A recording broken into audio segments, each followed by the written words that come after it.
So thanks for hosting me on this. I'm actually on vacation today, so I'm only coming to this one session, hence the backpack. But it is a story that I think is relevant, and a story that I'm very happy to talk about. So I'm a prof at the School for Business and Society here. I've been in business schools for about 16, 17 years. And before that I was in industry, working mostly in international companies for around 20 years. So I've definitely got one foot in the real world and one foot in academia. Well, I'm a fully fledged research active prof now. And part of the educational environment in business schools is teaching with cases. Cases bring reality to the classroom. They also challenge theory, so they have this sort of dual purpose.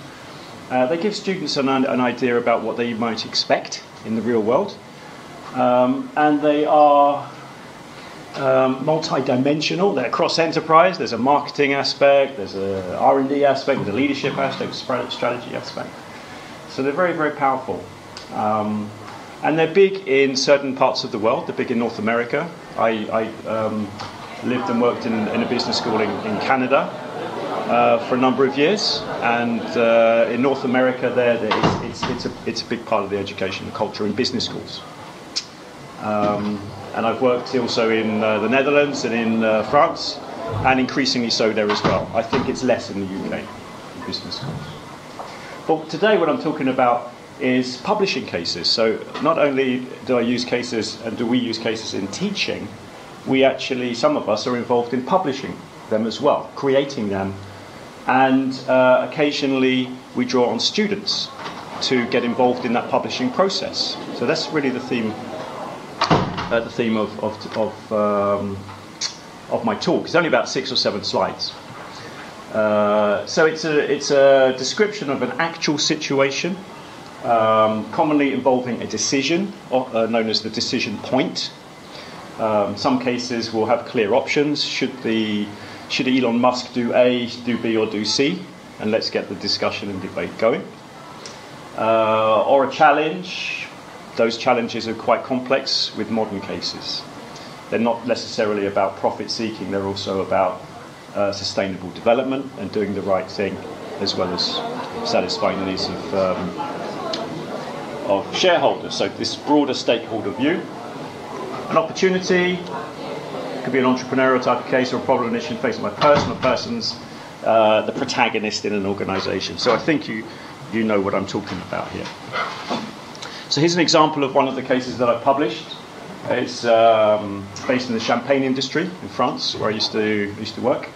And this is the Cartier family, top left.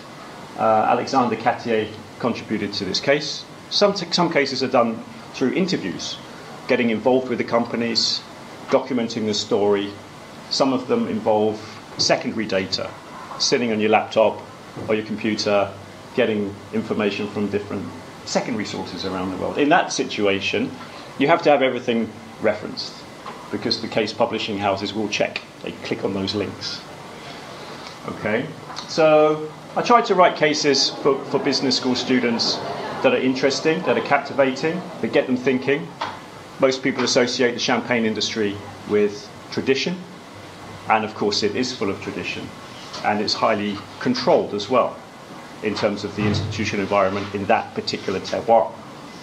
But in this case, the company had diversified and had basically sought out a strategic alliance, or created a strategic alliance with Jay-Z, and it proved to be highly successful.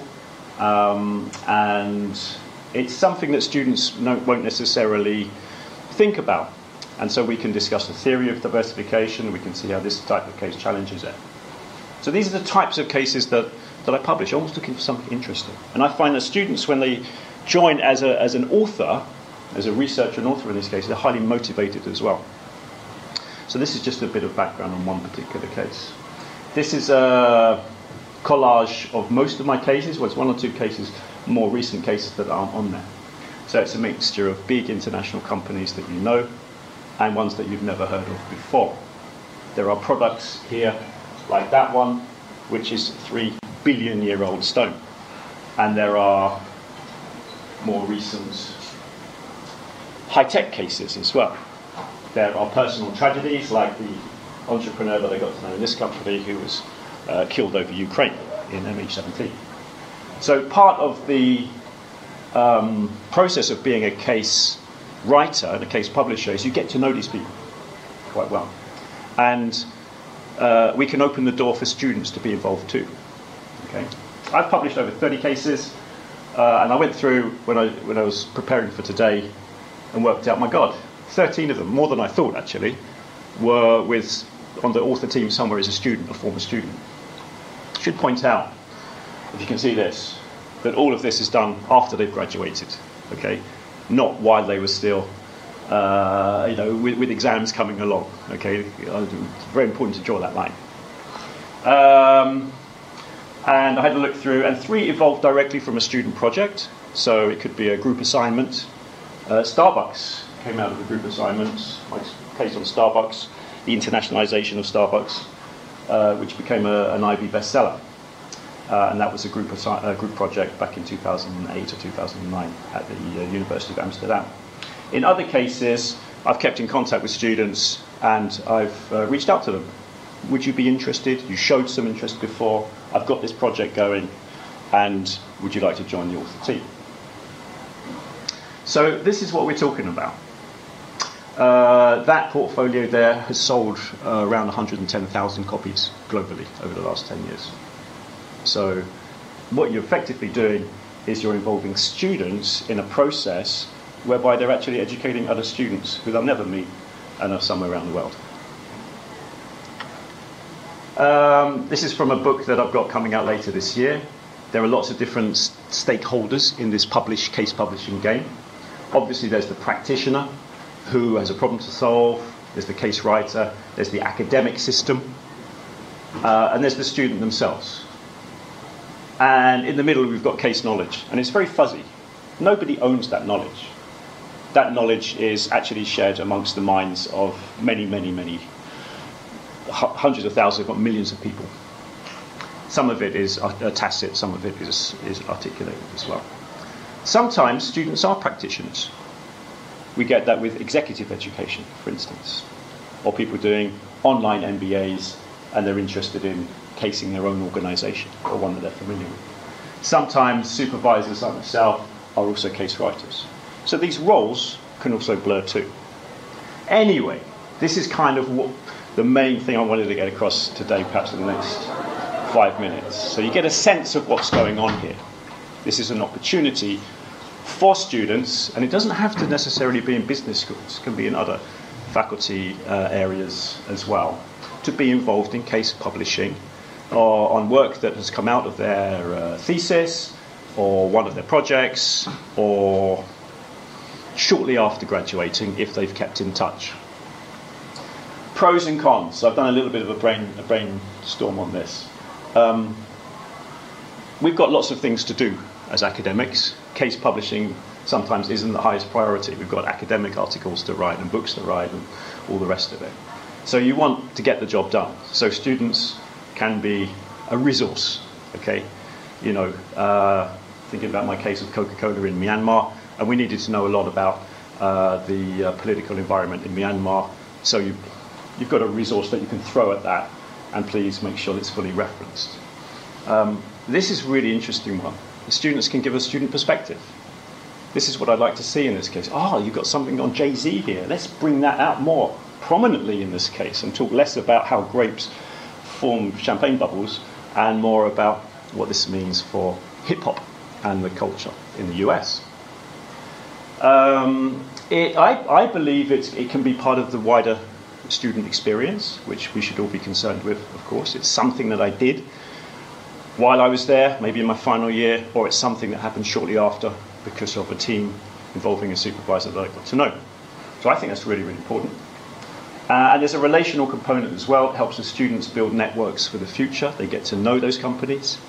When the student is 3, 4, 5 years down the line, I've had this in a couple of instances, they can come back into class, keep in touch, and they can help teach the case because they were involved in that story. And there may be some more pros as well. What about cons? All of my cases and most cases that are out there are published with a teaching note, which is an academic guide for other professors, other instructors around the world, how we recommend the case should be taught. What framework should we use, what questions should we ask, the structure of the timing, etc., etc. So students don't tend to contribute to that. I tend to write those. Some students, most students, will still need coaching and guidance through this process. They've given you a load of text, and it's like, this just won't work, and there are 15 reasons it won't work. And then you push back, and then it's 3 months later before you get a response because they're busy in their next job and stuff like that. So there's that aspect to it. It's kind of linked to this. They can have other commitments too. It may not be the #1 priority for them.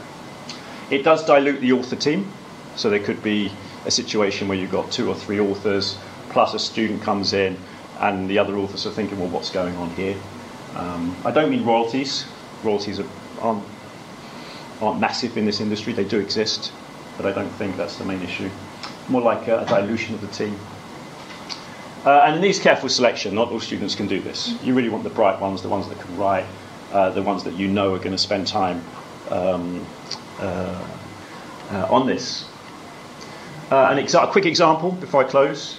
Kirsty Joshua, sorry her face is cut off there, is a saint, meaning that she's from St. Helena in the South Atlantic. So I've published a case with her, with Ivy Publishing, on St. Helena and the economic development of St. Helena. The problem there was the UK government built a runway which cost £250 million, and then they found they couldn't land a plane on it. So that's the interesting twist. Okay, so that's the captivating thing, that you get the students involved. So I'd read about that in the UK, but then she came along while I was at Durham, and I supervised her through an MBA project. She worked on the Economic Development Agency in the island. We attended 2 natural capital conferences. There's me actually on the island in 2019, the year before COVID. And we actually went on, with the help of another author, to publish research in the Journal of Sustainable Tourism on that case. So we've got the teaching case, and we've got an academic article, and some more material that I've used in one of my books as well. And she's now relocated with her family to mainland UK and is working for Innovate UK.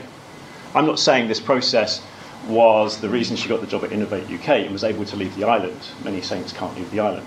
But I think it was one developmental aspect, along with her achieving an MBA. So that's the story I'd like to tell. It's very short and sharp and to the point, but I think you get the idea. And quite happy to answer or debate any questions. Thanks.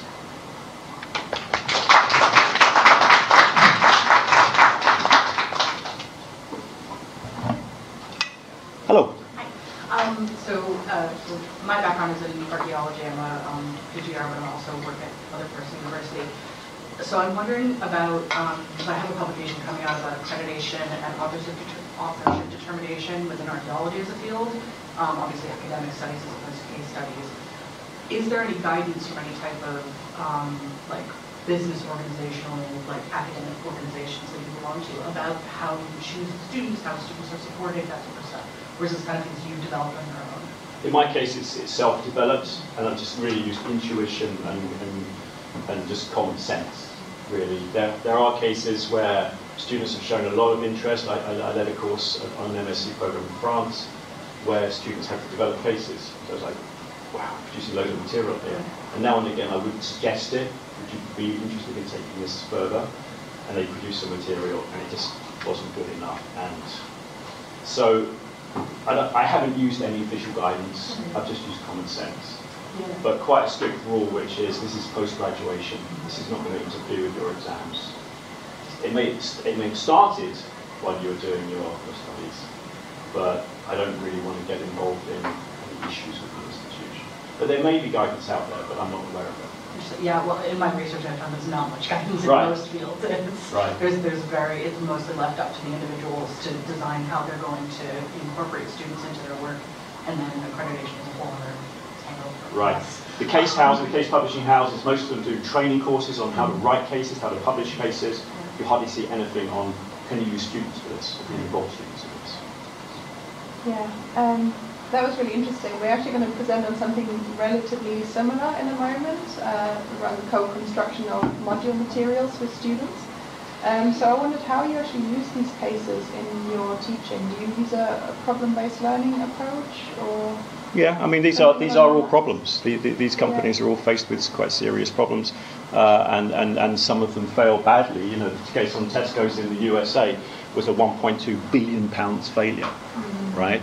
So, you know, to put it in context, and there's quite a few others here which involve some kind of failure. Time Out still hasn't recovered from its IPO disaster and post-Brexit. So, yeah, these are problems.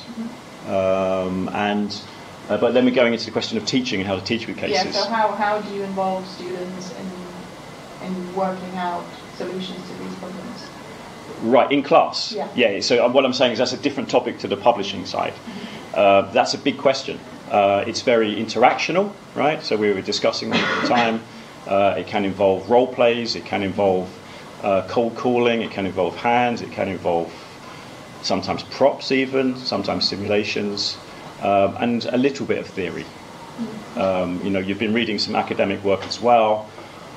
Can we, you know, reflect at the end of the case? Where do we see an alignment with some of these theories? How can this challenge, challenge some of our theories as well? Infusion, Canadian software company, were very reticent to go to London from New York because of an issue they had previously in India, and they finally went there because their receptionist on the front desk fell in love with a guy in London and said, "I'm quitting, I'm going to get married in London." And the CEO went, "Light bulb, you're not quitting, we need someone who can set up an office," right? So these little stories come out and help us to challenge theory as well. So hopefully that answers your question. Yeah. Okay. Cool. Yep, one more quick one, because I think I'm overrunning a bit. It's a very interesting talk. My question is, when you decide on a case, let's the Tesco one, you decide you're going to work on that. Now, a case, a business situation comes with a lot of angles to it, so the financial, the communication. Sure. But how do you decide in a particular case study, which one are you going to focus on? Is there any kind of heuristic you have, or is it that you sit with the students and say, right, let's see what's the most interesting thing in this business? Sure, absolutely. That's a really good question. So my particular focus area is international business and strategy. So I'm interested in those areas, but you can't divorce it from finance and marketing and leadership and those other areas. So initially you have, let's say, a draft problem, right? But in many of these cases, when I've got a draft version of the case, I'll use it in class. It's an unpublished, draft version to get feedback, and sometimes that shifts as well. Sometimes the companies give you feedback about what they want to talk about, and they'll only sign the release note when their issue is exposed, if you see what I'm trying to say. So you start with this angle that you already have, this international business strategy, and then you work to the rest of the work. So it's not that you look at everything and say, right, this is what we will do. So I'm just wondering where you start. Yeah, I mean, I think there are different routes in, but mostly it's becoming alert or becoming aware that a company has got a particular issue. Some of this is through the press, the business press, and particularly the larger companies here. Some of it's through networks and being alert to these opportunities. So I think case publishing is a bit entrepreneurial. You're kind of looking for an opportunity, and it's like also being entrepreneurial is saying, can students help? Thanks a lot. Okay, hello everyone. I'm Julia, and really pleased to be here today with my colleagues Sam and Simon and Claudia. We're a team of academics and students from the Department of Language and Linguistic Science, and we'd like to share some interim results from a current Learning and Teaching Fund, which revolves around the co-construction of module materials for a new PBL module. So we're going to first of all introduce this new PBL module, which is called Understanding Language in the Real World. But the bulk of the talk is really going to focus on this co-construction aspect. So we're really using our students to co-construct a lot of the module materials, and we're going to talk about some of the steps within this fund that we've already taken. So an academic skills survey, for instance, and a focus group, as well as the development of a number of learning and teaching materials. And then at the end, we're going to close with a reflection on why it's so beneficial to actually co-construct module materials with students, which is of course something that's not typically done. Okay, so this is our new PBL module. It's a core UG1 module, which will start in September 23 and will be taken by all of our incoming new first-year students. So it's got this kind of three-part-type structure. We're going to be teaching subject skills, of course, but also, and probably more importantly, academic skills as well as transferable skills. Transferable skills are going to be taught mainly through using problem-based learning, or PBL. So that is a very student-centered pedagogy which will see students learn on actual real-world problems in small groups, do a lot of independent research, obviously do group work in order to develop their transferable skills. So we're using this approach really to ease students' transition into higher education. We know from a lot of experience of teaching first-year students in particular that they're not all equally comfortable with independent learning in particular. So we also hope that thereby we can support employability right from the beginning of the degree program. So we were lucky to secure a very generous learning and teaching fund from the Inclusive Learning team. Thanks, guys. It's really helpful. And this is really around the co-construction of these module materials in time for the launch of the module. So we recruited one student coordinator, Simon, who will introduce himself in just a second, and two DTA materials developers. One of them is Claudia. Rosario can't be here today, but Sam will channel her to assist us with a number of tasks. So I'll hand over to Simon now, who will talk about the academic skills survey and focus group he's just ran. Thank you. So I'm Simon, and I'm just approaching the end of my first year, which frankly is quite frightening. So as Julia's already talked about, the student input has been such an important facet of this project. At the end of the day, it's got to be relevant to us, and we don't want things to be taught that aren't relevant, either teaching your granny to suck eggs or actually coming in at too high a level. So actually working out what the students want and what is going to be most beneficial has been really important.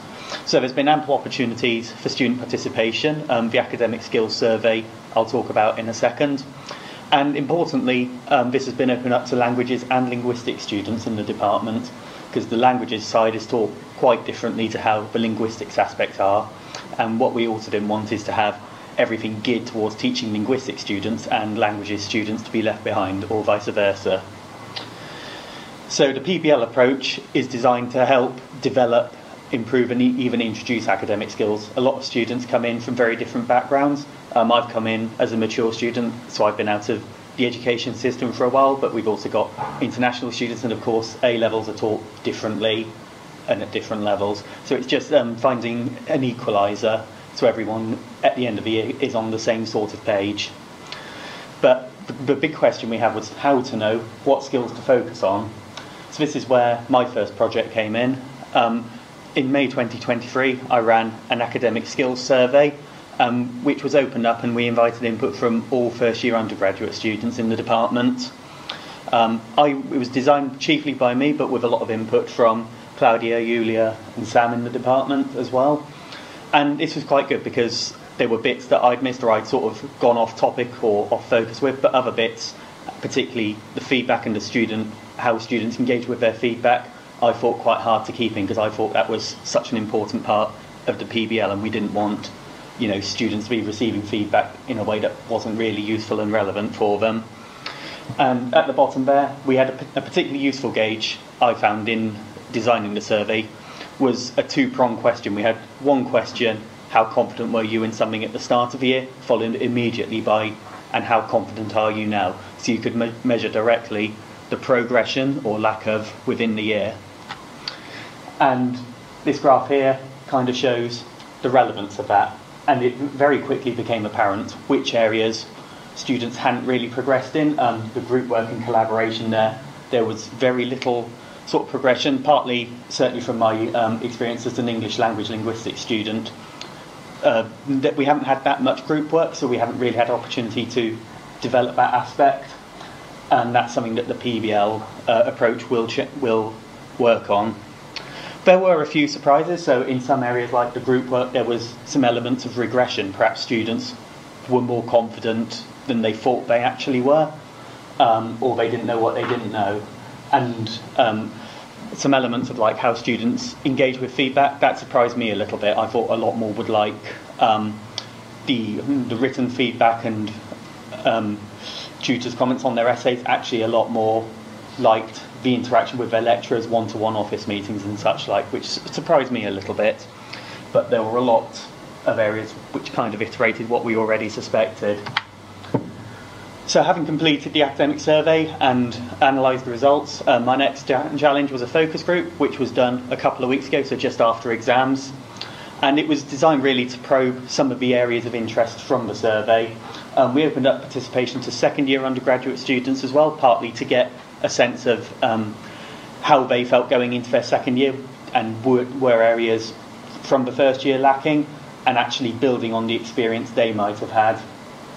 So I'm still analysing the results and writing up, but the key outcomes at the moment, we had a greater desire for a little and often approach, particularly at the start of the year. A lot of students felt a lot of information was dumped on them very quickly. And so a gentler slope and a guided approach into both the terminology and using and gaining some of these academic skills they felt would be very valuable. So just to quickly sum up for me, the benefits of the project is to get the student approach and actually guide our thinking and make sure the problems are, student orientated and they're best going to benefit us. And for me, I've personally gained quite a lot from this. I've had to learn a few new skills, like the Qualtrics technology I'd not encountered before, designing a survey professionally, and also running a focus group I'd not had to do before. So for me, it's been a very beneficial few months, and this work I hope has guided this selection of academic skills, which Claudia is going to talk about now. Am I right now? Yes. Yes. So, I am a second-year PhD, and I'm also a GTA in the department. I have taught modules, and I joined onto the project in order to help develop the materials. I'm not going to talk too much about the results. I just wanted them to be up there for you, but I'm going to talk about my role in using what I've learned from the survey as well as my experience.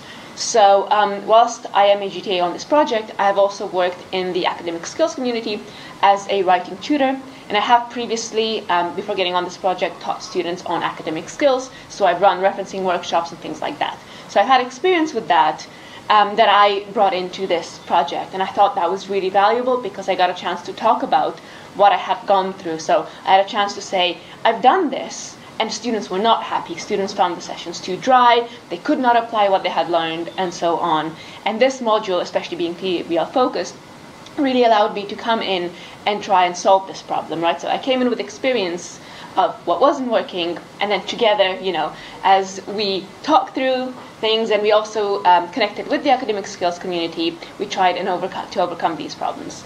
So the two main issues that I found were encouraging active learning. That was something that students simply did not engage with during the workshops, or they did, and then it did not come through afterwards in their assessment. And then their participation during the lectures. We did not want another dry run of a lecture where they sit there for 50 minutes and learn every bit of referencing. So instead, we came up with bite-sized instruction. So our lectures are going to be alternating 10-minute blocks of targeted information, whether that is general information or specific to the module and the problem. So that will alternate, sandwiched in between activities. So activities that students can conduct. And again, this sets them off right off the bat to engage within the lectures as much as they're doing in the seminars. This sets the precedent that they should do that. And it helps them also to discuss and reflect. So the reflection was a really important element of designing those lectures. I wanted students to think about how the knowledge they've just acquired is immediately going to apply to the problem. So in the cycle, they will first get the academic skills, and then they will start working on the problem and get a lecture on it. So this is the first round of thinking, I've learned this skill, how do I go and apply it once I encounter the problem? So I feel like this helped bridge the gap rather than having the skills, having the assessment, and having no connection in between. And the other part that I thought was really important was supporting engagement with university-wide resources. The first thing we found out was there are plenty of resources. I work at the writing center, and students come in all the time. But there are large cohorts of students who don't know this exists. It's usually word of mouth. Around an assessment period, I get 10 from a single, course because they told each other that this was helpful. But there are so many students that simply don't know about it. And so we didn't want to just reinvent the wheel and just teach them things that are already there, but we wanted to foster that engagement with university resources. So that's kind of where I come in. Okay, so over to me. And I'm representing Rosario, who's also a GTA, also a second year PhD? I think so. Yes, I think so. And has been teaching our students as a GTA. And Julia and Claudia have been working on the skills side of things, and then we sort of come together and then gone apart. I've been working with Rosario. I'm another member of staff in the department. You may be familiar with the PBR cycle. But if not, it's there for you. One of the things we spent a lot of time thinking is where to fit in the bits of training we want to provide, because this is a first year module. It's the first semester. They fresh off the boat, as it were. They're going to come in and do this module alongside 2 others. So we do need to provide quite a bit of scaffolding. One of the lovely things that this inclusive learning and teaching fund project, very long name, has allowed us to do is Julia and I went on an online training course at the University of Delaware a couple of weeks ago, which was really, really useful, just discussing with teachers across the world actually how they use PBR. So how we've split it, we have a 2-week cycle, so we're doing this long and slow, and our problems are going to be quite large and complex and not gnarly, you know that word. So aimed at having been, we think some students might come at a problem and sort of think they've got it, so they take an initial quite superficial pass at it, and they might then sort of get through the sort of cycle and think they've got an answer quite quickly, and the idea is that there's the scope for them to actually circle back and go and take another pass at the same problem. Other groups might go deep from the beginning, and either of those, the group can go however they go. That's, we'll let that happen. So in the very first seminar, the first thing they meet is the problem, and we've got an example if you want to see it in the questions. And they will decide their roles. They're going to have 4 of these PBR cycles, so I think how we share those roles out, because there's probably going to be 6 students in a group, so not everyone will do every role. The middle of that week, they have an academic skills lecture, which will pick up on the problem, and we're not going to tell them the answer to the problem in terms of content, but we're going to tell them, here are the skills you need to help navigate it. So if in the very first one, the skill is evaluating sources, which they kind of think they know how to do, but I can do it better. So they immediately, we don't care where they swim to, but we're giving them some waterways. Does that make sense in terms of content? So they can find their own answers in terms of content, but they're not going to drown in the process. And then they get together at the end of that week, formulate their research questions, go away and do their reading, start to formulate their response, and the response outlines of what they produced will be tailored to the academic skill of that cycle. So the first one, they're going to do a poster, I think, because that's sort of light, it's mainly about the content, it's about evaluating the sources, but then one of them will be a piece of academic writing, but it's group authored, which is an interesting thing to navigate. Anyway, 2 different kinds of writing and then a presentation. They will get a lecture on language content, but we envisage this to be something that it will be related to the problem, but it'll be a lecture that, because they've done this work, they've come on this journey this far, they can now engage with this relatively high-level lecture on a research topic by one of our star profs. We'll wheel someone out who's doing very cool stuff, but it's not going to answer the problem. It's going to be something that if they hadn't done this, they would have felt like an outsider, but they're now an insider, and they can follow this lecture. And it might shed some light on their response, it might not. And then they finalise it and they submit these for formative feedback. And then one of the summative assessments is resubmission of 3 out of the 4 outputs, whatever they are, with a commentary on how they've amended it in light of the feedback they got on the report. Could I have the next slide, please? This is what Rosario wrote, so I'll let you read this a little bit. But she was thinking about how important, so Rosario is producing the PBL facilitation materials for GTAs. So we're asking our GTAs to make the transition from running a seminar to being a PBL facilitator, which is a really difficult job. You've got to absolutely stop giving them the answers and tie your hands behind your back. But you also need a lot of, they will be facilitating problems potentially outside their area of expertise, so you do need to provide a lot of scaffolding for the facilitators as well. So Rosario is helping write the facilitator notes, and certainly for me, I'm very glad that I haven't had to write these on my own, and instead I'm writing them with someone who's going to be doing it. So, go. Okay. So to conclude, why should we co-construct? The three of us have put in some notes, but we just wanted to give a summary. So I think, yours was the first point, right? The input of students with lived experience of the teaching in context of pre-existing modules. This is first-hand understanding of what worked, what didn't, what the needs actually are. For the GTAs, for me and Rosario, when we come in, we help bridge the gap between student and teacher. We're freshly off being students. We're still quite connected, but we are learning how to be teachers as well. So like Rosario said in the previous slide, we're straddling those worlds, and we can bring in that knowledge to help both students to understand what's going on, and also staff to connect with students. And I think personally for me, we gain such valuable experience with designing and implementing a module, and that is something that does not happen at GTA level. And I'm somebody who wants to become a lecturer in the future, and these are the kind of skills I need in order to do that. And I have not found any other place to do that except this module. So it really just highlighted how important this is for all other GTAs who might want to continue to do this. So yeah, should I go on to the problem? No, I think that's the end. Okay. Yeah. Okay, thank you.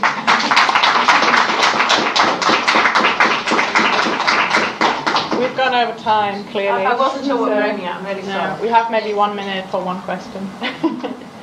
Yeah. Hiya, we're actually from the Equal to Value team, and I wanted to ask, do you think that you're going to continue to do this in future years now you've set it up? And do you think it would work in the other modules? Yeah, I think so. I mean, so this September will be the first time we're going to be running this new PBL module, and I highly anticipate there being some niggles, issues along the way whilst we deliver it that we're not now aware of, but will be by the time we've delivered it for the first time. So I am actually personally hoping that we can continue this kind of work in order to then rectify the issues that we encountered in this first cycle of delivering it.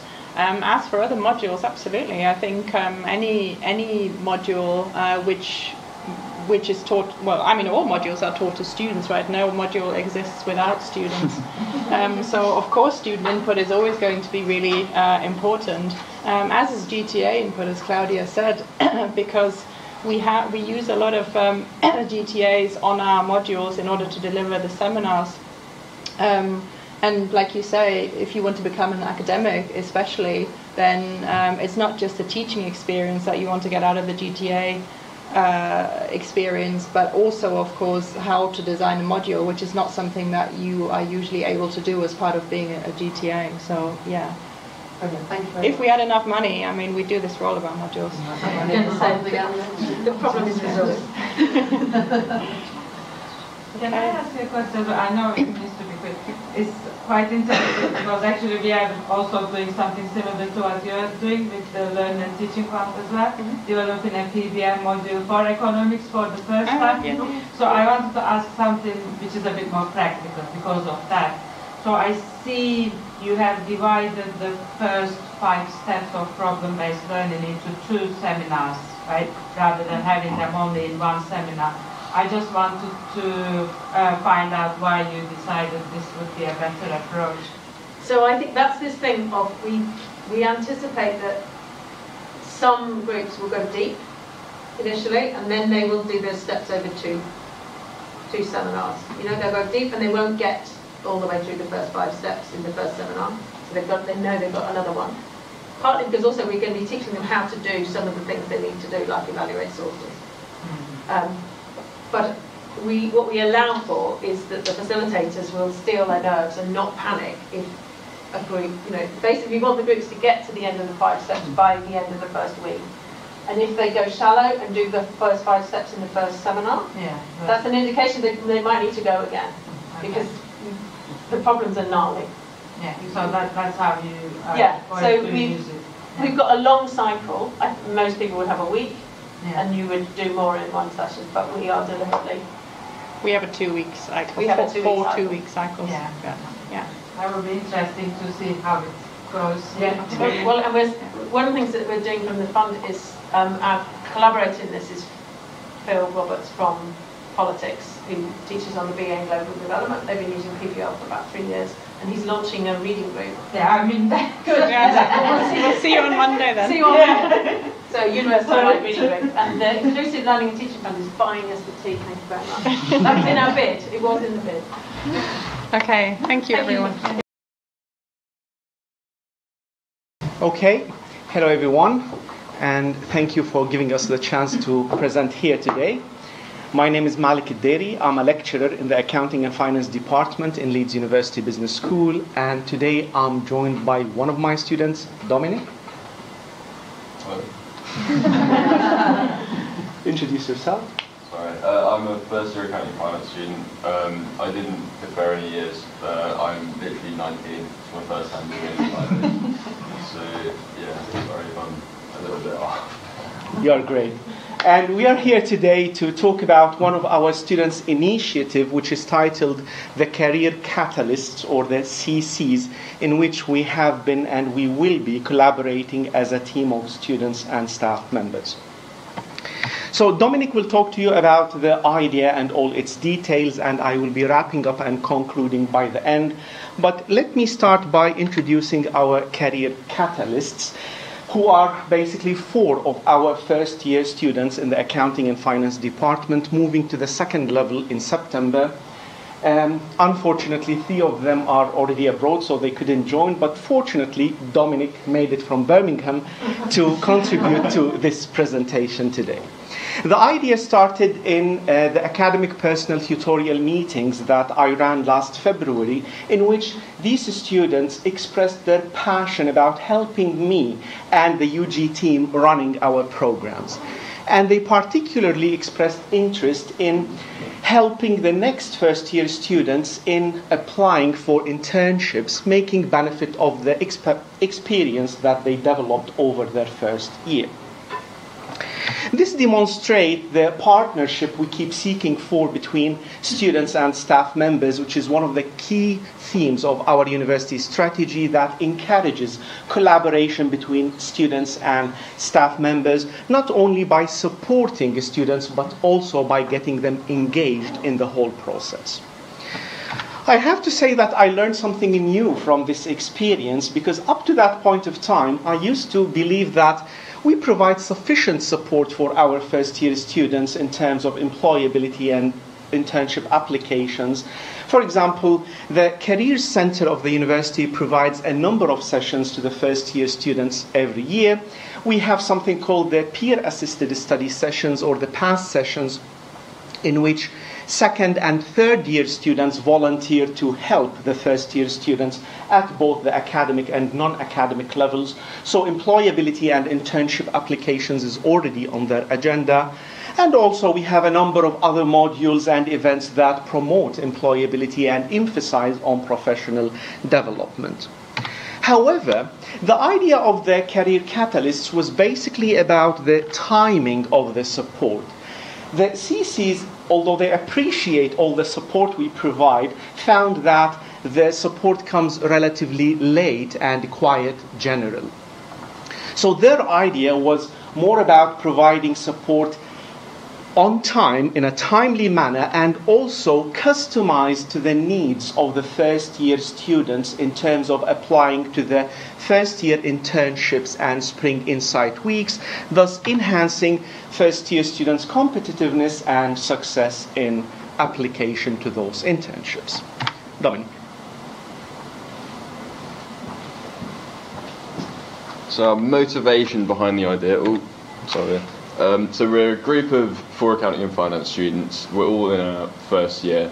So we believe that we received late guidance, given that we're all trying to apply for finance internships, and finance internships are like spring week, like the spring week application window finishes around Christmas, and Leeds' first semester starts at the start of October.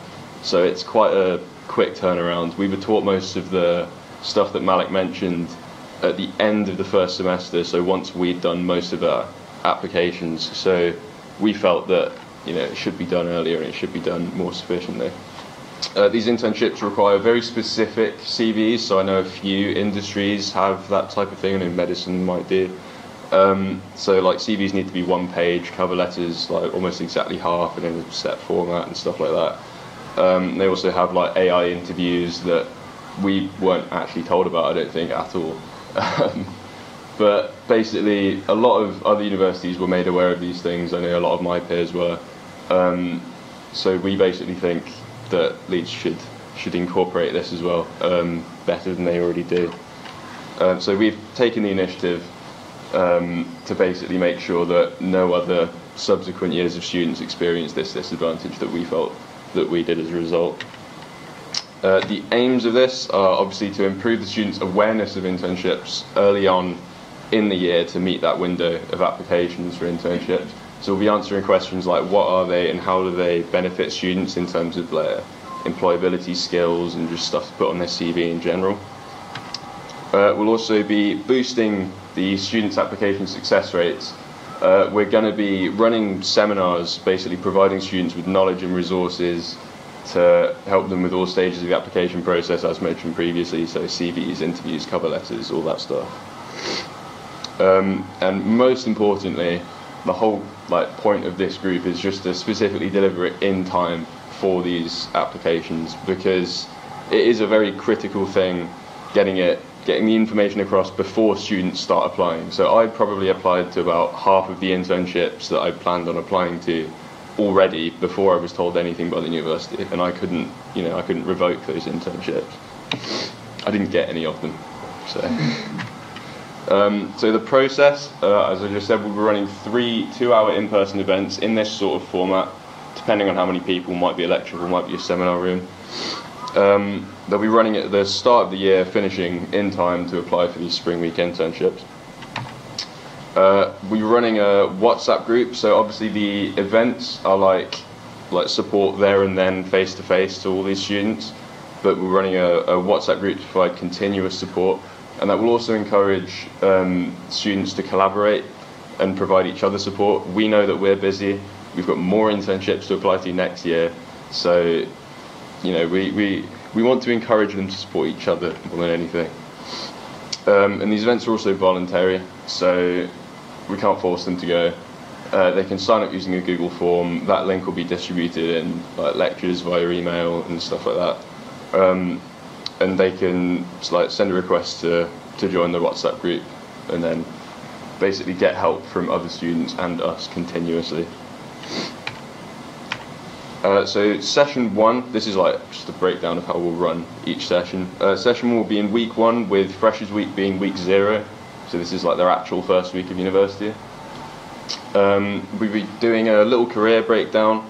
So basically what jobs you can get with the given internships and how they actually help, and then what relevant experience you can apply to the jobs and the internships.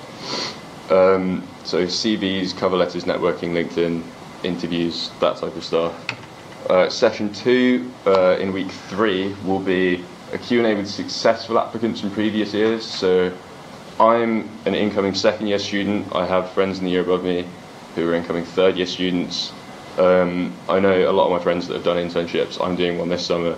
So basically we're allowing students to ask us a lot of questions because we've been through the application process. And then we'll finish with a little networking event. All of the sessions will finish with a networking event, but this one specifically is just to actually get answers off the people that they want answers off. And then week 5, the final session, is Q&A for them to ask questions directly to us.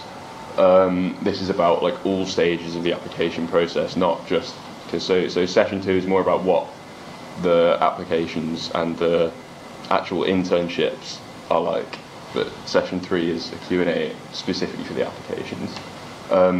And then, given the time frame of the application window, we're guessing a lot of the students will be around the interview stage at this point, so that's why we're running a specific interview-based one at this point. And then obviously the continuous WhatsApp and email communications throughout, just to make sure that students are receiving the tips when they need them. You know, they're doing the internships every day, or internship applications, sorry, every day. They're not doing them once every 2 weeks. Thank you, Dom. So in terms of the potential support we are considering for this initiative, we as a department and university are going to support with timetabling those events and booking the venues. We will support with our networks of professionals and alumni to identify some guest speakers for the events. We will also contribute by promoting the activities of the group to the students through our different communication channels. We are currently considering allocating some funds for the group, basically for catering in the networking part of the events. And one important thing, of course, is the resources of aptitude and psychometric tests that we will make available for our students. So far, we managed to get the department's initial approval on the idea, and as I mentioned, we are currently considering the different support channels that we can make use of. The idea will be continuously evaluated over the next year, and by the end of the next academic year, we are planning to run a student survey to get their feedback on how we can improve this idea in the future. So to conclude, the idea of career catalysts is a demonstration of a partnership between us as academics and students.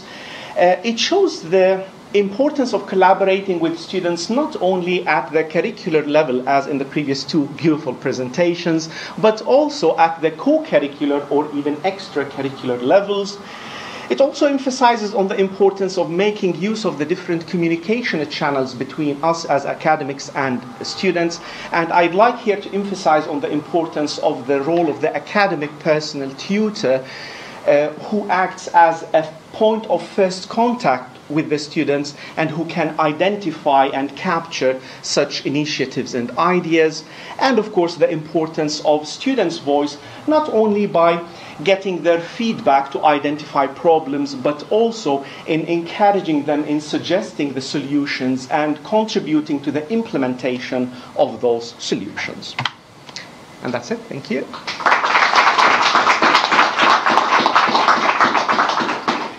I think we have sufficient time for the questions. Yes, please. Yeah, so I had a question. Obviously, Dominic, you and your peers are extremely interested in making this work. I wonder, do you think there's going to be a potential drop-off of support after they leave? Will this program have any longevity at all? Because it is so voluntary, it is student-led, whereas there's obviously supporting timetable and all those things from the department, but do you wonder if it should be integrated directly into the responsibility of the department itself, rather than relying on students to have that initiative? It's very valid one, and actually Dom and I have been discussing this in the meeting just in preparation for this presentation. So basically, as we mentioned, it's a voluntary activity, so ideally the CCs are passionate about this, and those who will sign up for the events are also passionate about internships and applying and succeeding in their applications. So what we hope for is that we can identify the next generation who will lead and so on. So actually the plan for the next year is for Dom and his friends to support the next year, which is the second year students, in applying for internships, and a new generation to replace the second year team in supporting the first year team. I would say that this is doable because we really have passionate students about this, and I can't tell you how impressed I was with the work they have done, like the Excel sheets they have prepared, gathering all the internships and Spring Insight weeks for the first year, and how tidy they were, classifying them in which field, the deadlines, and not only using the resources from the University of Leeds, but also using resources from all the other universities. So I'm quite hopeful and optimistic about this, and I think the CCs are optimistic as well. Yeah, I mean, to add to that, basically we're going to headhunt students like that. So this is ultimately something that I will most likely put on my CV, all of us will. The students that are coming to these sessions also are looking for stuff to put on their CV. So, I mean, it's a very good leadership thing.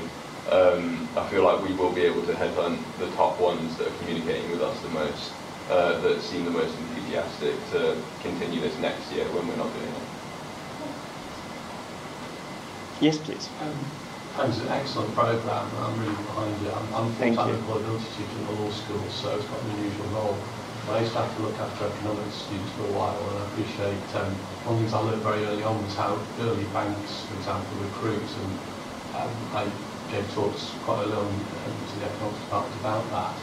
What's interested me when I was signing up for this or coming to this was the careers service. I used to work for the careers service when I did that, your career centre. So how much are they? I was surprised that you didn't get that guidance at an early stage, probably because they're inundated with work, so they usually have very limited resources. So are you working quite closely with the careers centre? And secondly, there was a banking society and a finance society that I used to work quite closely with when I was working with economics, and they were very proactive about educating students at a very early stage, because you pretty much got to do it from day one when you arrive almost to this application. So I was interested in whether you sort of having links with the Career Centre and the society. Yeah, regarding the career, thank you first of all for the two questions, quite valid. The Career Centre, actually we work closely with them at the curricular level. So they are integrated in the professional development module. So basically, the structure of the module for the first 6 weeks is about academic writing. So they come in week 6 or 7, which is quite late actually for supporting such kind of students who would meet the deadlines, which are around November basically. So this is something to be considered actually, but the whole module needs to be restructured in that sense if we want to do it. And the vision in the department is to give a priority to academic writing, because this is a skill that we want our students to develop from an early stage. So definitely something to consider for the future, maybe to reshuffle the program or develop a different module for that, hosting the Career Centre as early as possible, or maybe not necessarily having them integrated as part of a module, but having them as a co-curricular activity in the program. Or even before the students start. In the induction. Or even before they start, contacting if you're starting accountancy or whatever it is course, and if you are interested in banking, be aware that will give you support, but you need to be aware that you need to hit the ground running. Because I was my first year law student, so I qualified for a corporate commercial firm. Now I'm open insight days in the first year. So they have to know about it pretty much day one as soon as they arrive. And they've got loads of competing priorities about, going to a new place, living by themselves, meeting new people, starting a new course. Careers are usually pretty far down the agenda, but as you rightly say, if you miss out, it means knocking back possibly in a year. Yeah, definitely something to consider. Thank you for this. So they are considered on a rolling basis, as you said. Yeah. So it's pretty even more pressure. Yeah, literally. So it's pretty important to get in there as early as you possibly can. Yeah. But what you said about societies, I am part of it's the Trading Investment Society at Leeds. They do provide support for internships in banks about like finance, accounting, banking, like everything in the field. But that's optional. A lot of people don't really consider careers until later on, but then they realise, I had to think about this 6 months ago. It's way too late at that point. So I think if we made it like a university thing, we could advertise it in lectures and stuff like that. We could really push it to them when they actually need to do it. Because they don't realise that they need to. They might be thinking, I'd like a job in banking, but I'll think about my career in second year. Not when they actually need to start thinking about it. Yeah, it's more about the awareness of the students, because if we talk about societies, it is limited number of students, especially in the first year when students are overwhelmed with lots of things. So their chances of joining societies, I would say, is not high. But now we are going to promote it through our communication channels. And one thing actually maybe I didn't mention in the slides is in the induction, we will invite the career catalysts to the induction social event to introduce them so that from day one they are known also to our students. It's a great program. Thank you. Okay, won't keep you longer. Thank you very much, and enjoy the rest of the conference.